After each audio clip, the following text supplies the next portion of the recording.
اپنے ہاتھ میں لیا اور بہت کنٹرول میکینزم میں اس کو لے کے چلے. یہ تو میں نے فیو چیزیں بتائی ہیں, لیکن اس کے ساتھ ساتھ انہوں نے جو اپنا لیجسلیچر تھا اس میں بھی تبدیلیاں کی, اور اس کے لحاظ سے آپ دیکھیے میں نے جیسے بتایا کہ پہلے تو یہ سوشل ریپبلک تھے, اب وہ سوشلزم سے وہ ان کو آنا ہے کیپٹلزم کی طرف. تو انہوں نے جو ہے وہ introducing pioneer company and tariff laws and commercial laws, یہ انہوں نے بڑا اس میں چینج کیا. Government offered incentive to enforce the competition laws, تو یہ بھی ان کی ایک اسٹریٹجی کا حصہ تھا. الاؤنگ فارن انویسٹمنٹ کی, reducing tariffs and ابالشنگ the state export trading monopoly, with security to the capital and entrepreneur, control on exchange rates by unified currency baseline, پھر ریفارمیشن آف کمرشل لا. یہ انہوں نے جو ہے نا لیجسلیچرز کے اندر تبدیلیاں کی, تو اس کے یہ امپیکٹ جو ہے وہ ان کو ملے کہ انہوں نے ایک کیپٹلزم کی طرف ایک اسٹیپ ان کیا اپنے قانون کے لحاظ سے بھی, قانونی انداز میں بھی. پھر جو ہے وہ اکنامیکل ریکگنیشن جو ہے وہ ڈیفینیٹلی جب یہ تمام اسٹیپس لینے ہوتے ہیں تو آپ کو ورلڈ کی سسٹم کے ساتھ ساتھ ورلڈ کی جو اکنامک انٹرنیشنل باڈیز ہیں ان کے سامنے بھی اپنی ریکگنیشن کرانی پڑے گی. اور وہ ریکگنیشن کیا ہے کہ انہوں نے global economic recognition of the international bodies like WTO, IMF and world bank, تو یہ انہوں نے کی. چونکہ سوشلزم ہے اسٹیٹ, لیکن یہ اسٹیٹ لیول پہ باقاعدہ انہوں نے اس کو اپنی پالیسی کا حصہ بنا کر کے اور اس کمیٹڈ انداز میں چلے کہ ہر انڈیویجول کے ہاتھ میں پالیسی میکنگ نہیں دی بلکہ اسٹیٹ نے گورن کیا اس کو. تو اکنامیکل ریکگنیشن کی انہوں نے WTO, IMF and world bank میں. Reforming Chinese laws, regulations and tariff acceptable to the global bodies, پھر جو قوانین میں تبدیلیاں کی تھیں وہ اس انداز کی تھیں کہ انٹرنیشنل باڈیز اس کو اکنالج کریں اور اس کو مانیں. Creating and providing opportunities to private investors into multiple sectors, ٹھیک ہے نا. انہوں نے اپرچونیٹیز جو ہے پرائیویٹ انویسٹرز کے لیے انہوں نے کنٹرولڈ کچھ سیکٹرز کھولے کہ جہاں پہ پرائیویٹ انویسٹرز آئیں اور اپنا کام اسٹارٹ کریں, وہ کیا. Maintenance of stable macro economic environment, fixed control exchange rate against dollar but exposed inflationary اور ڈیفلیشنری امپلسز. تو اس کا یہ ایک بہت بڑا چیپٹر ہے. تو یہ تو میں نے آپ کو ایک بلڈ پوائنٹ بتایا کہ انہوں نے جو ہے وہ اپنے یہاں جو فارن ایکسچینج تھا اس کے جو ڈالر کا جو ریٹ تھا اس کو انہوں نے ایک طرح سے بالکل فریز کیا اور اس کو کنٹرول کیا, اور کنٹرول کرنے کے لیے انہوں نے تاکہ انفلیشن اور ڈیفلیشنری فیکٹر یا امپلسز جو ہے وہ ملک پہ امپیکٹ نہ کریں. میجر چینجز جو ہے انہوں نے اکنامک پالیسیز میں کی to rein the market forces, تاکہ ایسا نہ ہو کہ جیسے میں نے آپ کو بتایا کیپٹلزم کے اندر جو ہے وہ مارکیٹ فورسز جو ہے وہ ڈرائیو کر رہی ہوتی ہیں اکنامی کو, تو وہ انہوں نے اپنے ہاتھ میں رکھی. کہ government debts stabilization restricting to 1/3 to the Organization of Economic Cooperation and Development. انہوں نے ایک ادارہ قائم کیا جس کا نام تھا organization for economic cooperation and development, اور اس کے تھرو ہی جو ہے وہ ان پرائیویٹ انویسٹرز کو 1/3 کے جو ہے وہ لونز, 1/3 ان کی ٹوٹل کیپیسٹی کا وہ لون کی انہوں نے اسٹیبلائز کیا کہ اتنا ہونا چاہیے, اس سے زیادہ نہیں ہونا چاہیے ان کے ملک میں, کہ پرائیویٹ جو ہے وہ ڈیٹ, سرکولیٹنگ ڈیٹ جسے کہتے ہیں, وہ نہ بڑھے. Restricting banks not lending more than 30% of GDP کے حساب سے لونز کو ایسوسیٹ کیا کہ 30% اس سے زیادہ کا لونز جو ہے وہ بینکس نہیں دیں گے. Capital market reformation by offering state-owned shares into the stock exchange and bank and bonds market. تو یہ جو اس سے پہلے جیسے اسٹاک ایکسچینج اینڈ شیئرز, کیونکہ یہ مارکیٹ جو ہے ایسوسیٹ ہوتی ہے, یہ آپ کو کیپٹل فنڈ جنریٹ کر کے دیتی ہے, تو انہوں نے جو ہے وہاں پر آف لوڈنگ کی. اسٹیٹ کی جو پہلے سے آرگنائزیشنز کے ہاتھ, اسٹیٹ کے ہاتھ میں جو آرگنائزیشنز کے سٹیکس تھے ان کو انہوں نے جو ہے وہ آف لوڈ کیا, اور اس کے شیئرز اور بانڈز جو ہے وہ اپنے چائنا کے مارکیٹ میں اس میں اسٹاک ایکسچینج میں فلوٹ کیے تاکہ جو ہے وہ پرائیویٹ آنرز اس میں آ سکیں. Great flexibility in exchange rate, adapt monetary policy to domestic concerns, guarding the risk of further increase inflation, allowing market forces to determine bank rate interest. تو بینک ریٹس جو تھے انٹرسٹ ریٹ اس کو جو ہے وہ فکس کرنے کے لیے مارکیٹ کے فورسز میں لائے کہ اس کو بھی سیف گارڈ کیا کہ وہ رسک فیکٹر کہ اس کی وجہ سے انفلیشن نہ بھاگ جائے. تو انہوں نے بہت جیسے کہتے ہیں نا کہ ایک ایسی مانیٹری پالیسی اور ڈومیسٹک کنسرنس کی پالیسی وہ بنائی جو کہ بینک ریٹس کو بھی کنٹرول کرتی تھی، لینڈنگ منی کو بھی کنٹرول کر رہی تھی، سرکولر ڈیٹ کو بھی کنٹرول کر رہی تھی، اور انفلیشن کو بھی لوکل مارکیٹ میں یعنی اپنے ملک میں اس طرح سے نہیں ہونے دیا۔ لیکن ایسا نہیں تھا کہ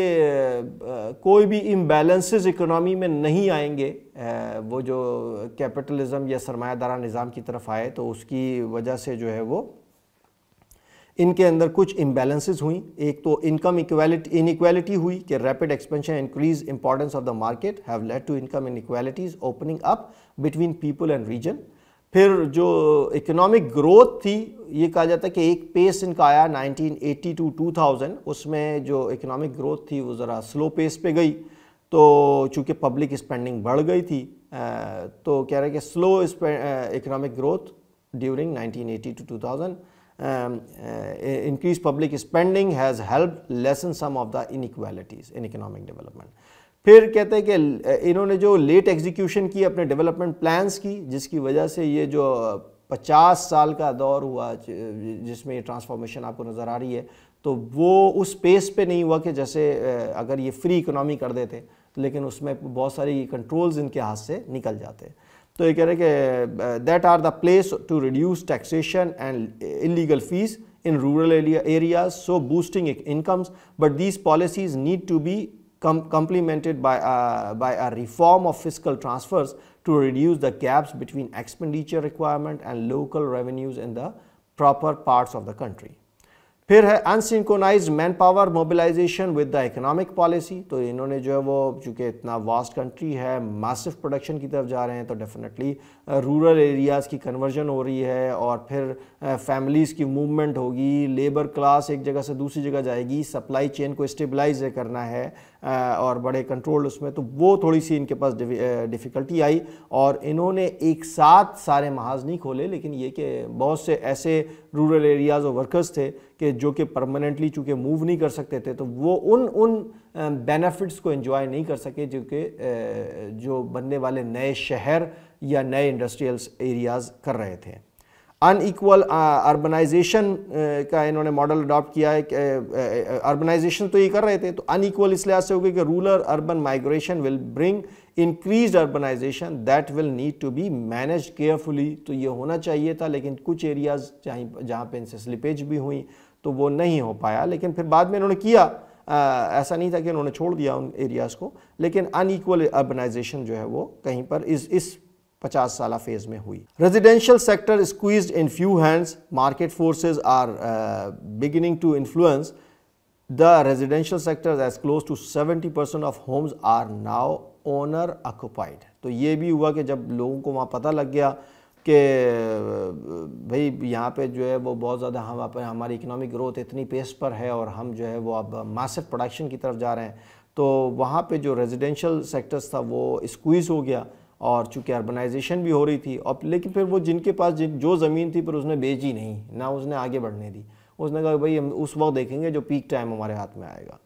تو اس سے جو ہے وہ سرنج آیا مارکیٹ کے اندر اس ریزیڈینشل سیکٹر پہ، اور پھر کیا ہے کہ انکریز پولوشن ہوا۔ ڈیفینیٹلی جب آپ اتنی بڑی جو ہے وہ پروڈکشن کے اوپر ماسو پروڈکشن کی طرف جا رہے ہیں، تو with 5 of the 10 most polluted cities in the world being in China۔ Air pollution is estimated to impose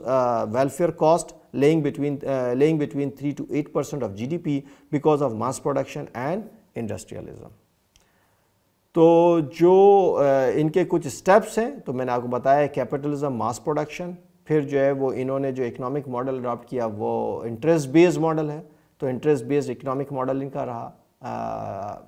taxes, duties and levies based government collection ہے۔ اب اگر ہم ان میں سے کچھ بہتر چیزیں لے کر کے ہم اڈاپٹیبلٹی کرتے ہیں تو کیا چیزیں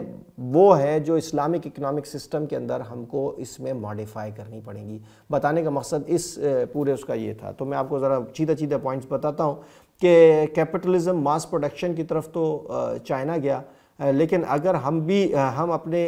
کسی بھی نظام یعنی اسلامک نظام کے اندر جو ہے وہ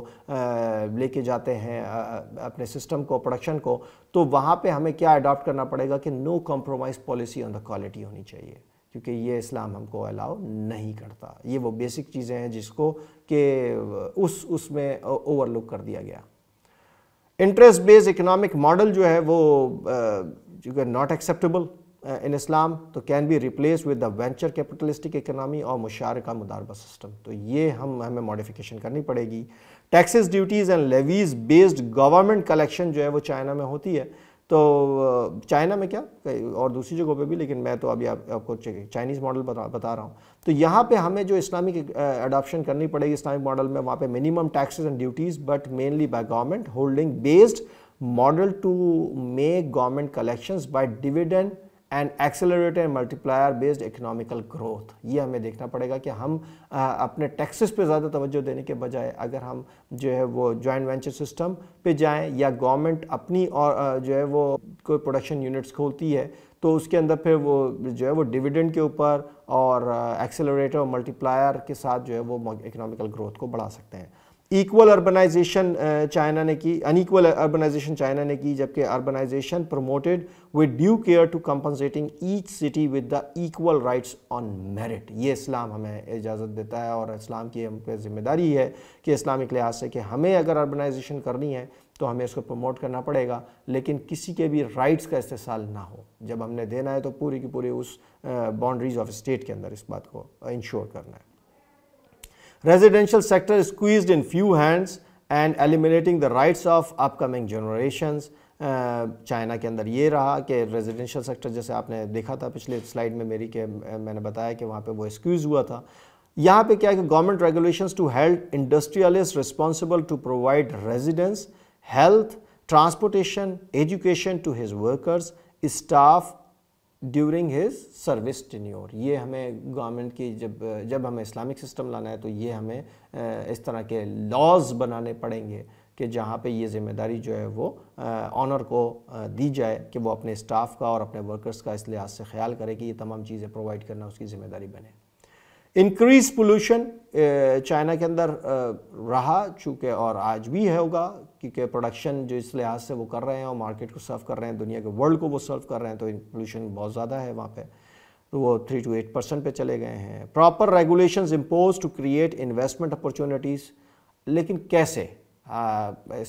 اسلامک لحاظ سے ہم کو جو ہے وہ کچھ ایسے طریقے ڈھونڈنے پڑیں گے کہ کچھ ایسے recycling system of waste and disposal ہمیں نکالنے پڑیں گے تاکہ ہم ان پولوشنز کو بھی کنٹرول میں کر سکیں. تو آج کا میرا پروگرام اسی کے اوپر تھا. وآخر دعوانا ان الحمد للہ رب العالمین. سبحان اللہ والحمد للہ ولا